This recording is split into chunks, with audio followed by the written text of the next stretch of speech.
Hello there. Arrivederci. Or, como estas? How's everyone doing? Much love to you. Hope everyone's having a good day. Your boy Tello was extremely hungover yesterday, so that's why I didn't stream, so don't shoot me in Minecraft or I said what I said. YouTube family friendly editor, make sure they know about that one right there. Much love to him as well.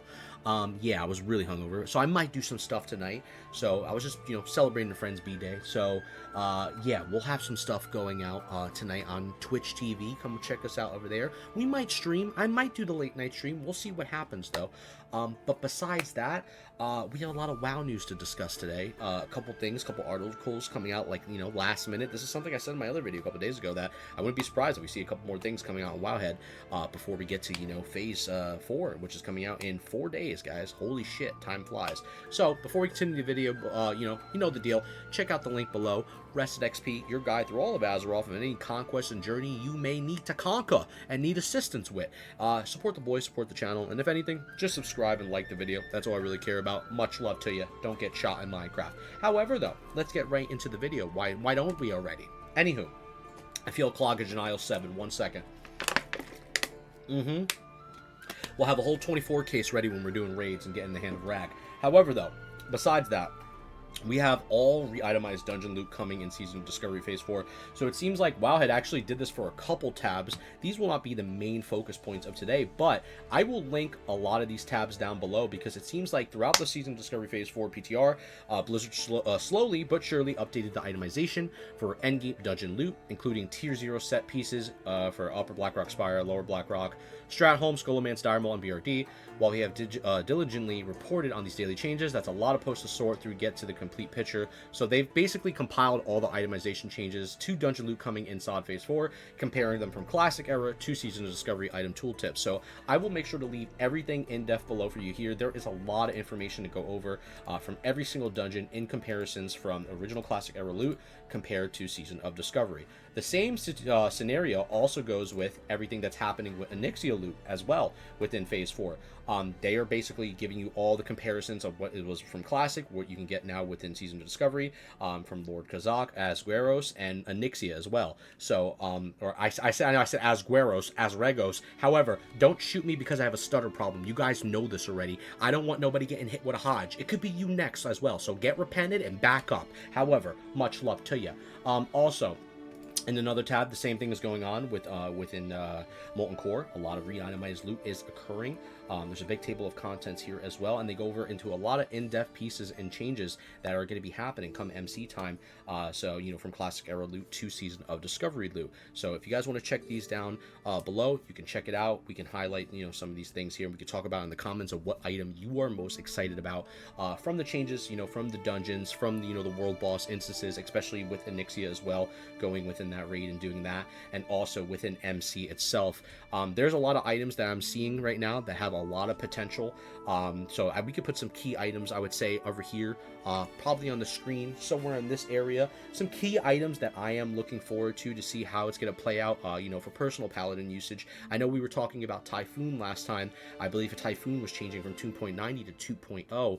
That's going to be really good for fast hand based paladins. I know a lot of slow style paladins are going to want to go for, Hand of Rag. Of course, I think right now in the WoW sims, a lot of WoW sims are showing high burst potential, but there are some things on the WoW sims that don't showcase every single thing.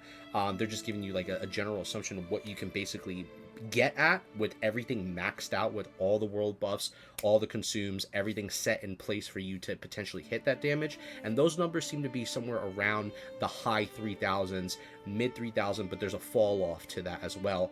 I don't think we'll definitely be warriors or rogues. Without a shadow of a doubt, I think they're going to be in the high 4000s or even higher. But I do think paladins are going to play a nice pack when it comes to that damage per second overall. And a lot of these re-itemized pieces within Molten Core, there's a lot of interesting loot pieces, which you'll see here and just showcase on the screen, different weapons and different gears in general. That is going to be really nice for us to, maybe even consider or go after. Overall, though, I'm really looking forward to, just jumping in there and MC and ready. I'm really excited just for Phase 4 to get in there. We've been in Phase 3 way too long. You guys obviously know this, so this is a big change, and I'm looking forward to getting within there and getting this shit done. However, though, one thing that we're going to talk about amongst the other two things we're going to talk about as well as today, to go a little bit more in depth with, is that Thunderfury will not be changing in Season of Discovery Phase 4. So it seems like that there was a back and forth post between Agron having discussions with some Twitter users about, Thunderfury and how it's going to either stay the same with its same initial, properties, the same type of itemization, excuse me, me stuttering as usual, or if that weapon was going to change, if there was going to be different stat properties, different roles, etc. But it seems like, as of the Twitter post, which we'll highlight here on the screen, it seems like those are not going to change. And according to Agron's post, it seems like, it feels like it's too wrong for them to change such an iconic weapon. And I have a feeling, and this is just my personal belief, that they don't want to touch this weapon because they don't know how the community will react if they make it prio to something that is not normally prio to, or they're not too sure how to go about it. And, playing the safe route of not changing it at all might be the best for them at this time. They did make some, slight changes on, Hand of Rag. But overall, though, Thunderfury is a very, legendary weapon to the original core of the game, and leaving it as it is, it seems like that might be the best case scenario for them.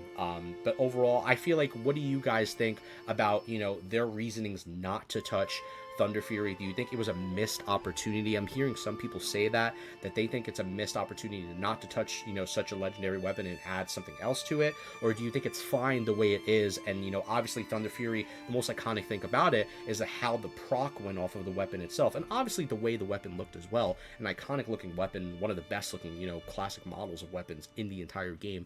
Overall, though, in my opinion, it's more about the proc itself, and I think that's something that Agron even goes over himself within the sentence and the reply that he basically said to that user as well. But overall, though, the one thing that I took in particular of what he said that kind of got me a little bit concerned was something of one of the lines that he mentioned here. So he mentions here that even the Hand of Rag, which is down here, even the Hand of Rag isn't perfectly optimized. You'll probably still replace it.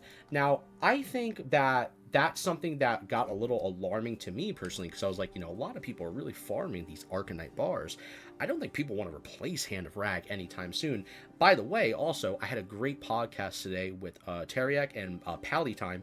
Much love to those amigos over there. Check out Pallytimes on Pallycast. I'll put the screenshot up here. Check out those amigos. Send them some love. Much love to them. Tell them Tello sent you. Much love, all right? Settle down. Lock it in. However, though, I had some great conversations, and even Pally was even saying, too, that, we'll most likely keep, Hand of Rag all the way past BWL, you know what I mean? Going into BWL, there's nothing really that, a Paladin would want to replace from the Hand of Rag if you manage to get the Hand of Rag, right?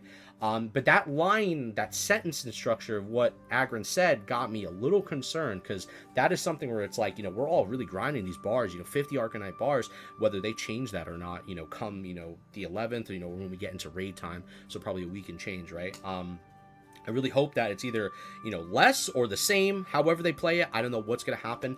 But overall, though, to say that we're going to probably replace it, and then also they're mentioning of, them putting BWL only a couple weeks after Molten Core, it's a little alarming. And that comes to me where I start now, my brain starts conspiracy theorying. And it's like, what's going to happen come BWL? Is there going to be some souped up itemization within there that's going to change properties to make now it better than the legendary that we just got? And I hope that's not the case, because I really like, Hand of Rag.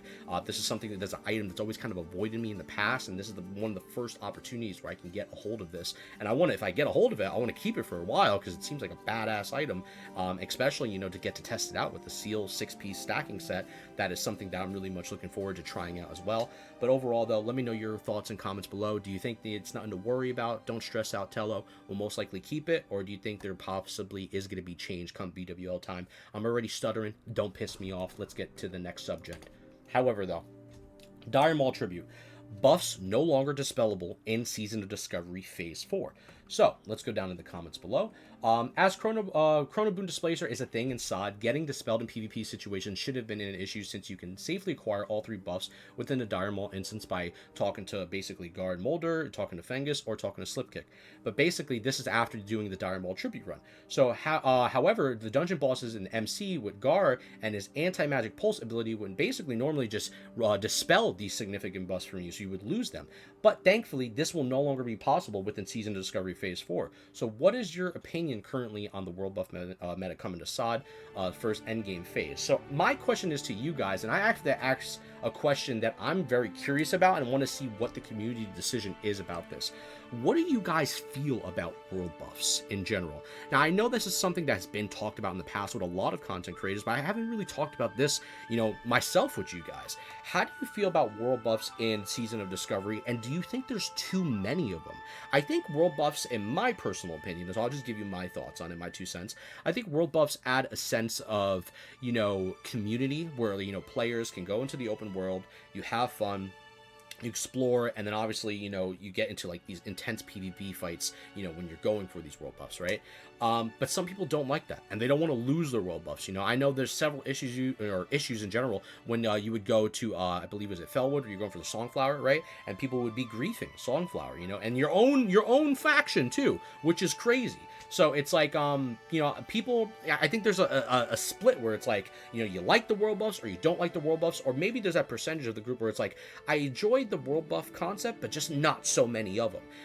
And I think that's where I kind of stand, where I think like there's so many world buffs, and I do think it does incentivize having people go into the open world and want to get your world buffs and play the game, and it's an MMO after all. You want to go around, you don't just want to stay in one specific area.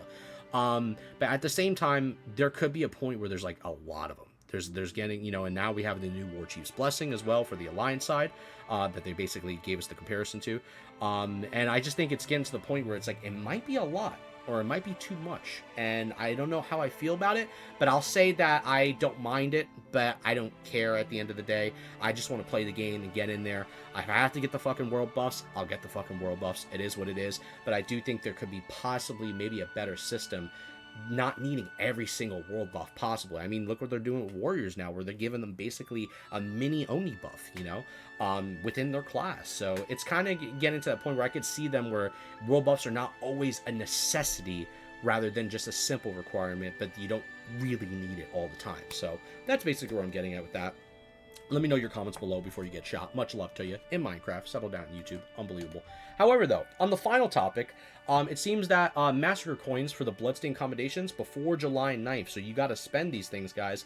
Right now, Agron even admitted that basically we have a blue post going up, in the morning. Anyone's planning to, spend those commendation coins, you got to do so now, because after the patch, you will not be able to purchase them until they will return to the vendor on Thursday when the phase changes and the level cap increase. So basically at that time, they will use a new high level currency and then have a new cost with 25 copper slaughter coins. And if you're banking Massacre coins, make sure to buy as many Bloodstained commendations as you can right now before 1.15.3 drops on Tuesday or Wednesday, depending on the region.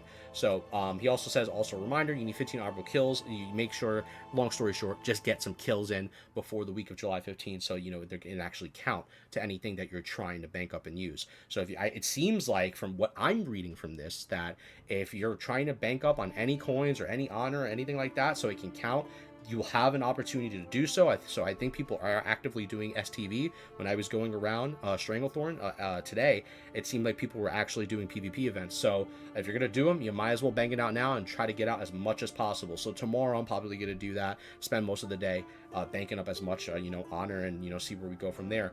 But what I'm curious about is, I thought they were going to stop this, and I remember last phase is like they didn't want people to blast through ranks so fast. So I'm really curious on why we're kind of going with this again, unless I'm reading this incorrectly, but I don't think I am. From how I'm seeing how they're going about it, it's basically saying, listen, if you're trying to bank up on honor, do it before the knife, otherwise you're just losing it all. And it seems like that's what people are doing, because I've seen people in the chats as well in the open world saying, hey, let's get some STVs going on, let's bank up, let's rack this honor up. I've seen people talking about it. So overall, I'm a little confused on that part, but listen, it is what it is. I just I don't like the fact where it's like you're getting to rank 10 so fast rather than actually just doing BGs and actually playing the game. But overall, though, I'm not gonna hate on it. It is what it is. I'm sure even when we get into phase 4, you can still do STV, hand in some coins for honor and stuff like that, and just go from there in general, right? Just by doing the blood event. Overall, though, guys, that is basically majority of the stuff of what I have to say for today's video. Not a super long one, but I hope you guys did enjoy. I'm having an itchy nose. Something's going on. There's a little fairy in here, and he's tickling me. I don't know what's happening. However, though, amigos, much love to you.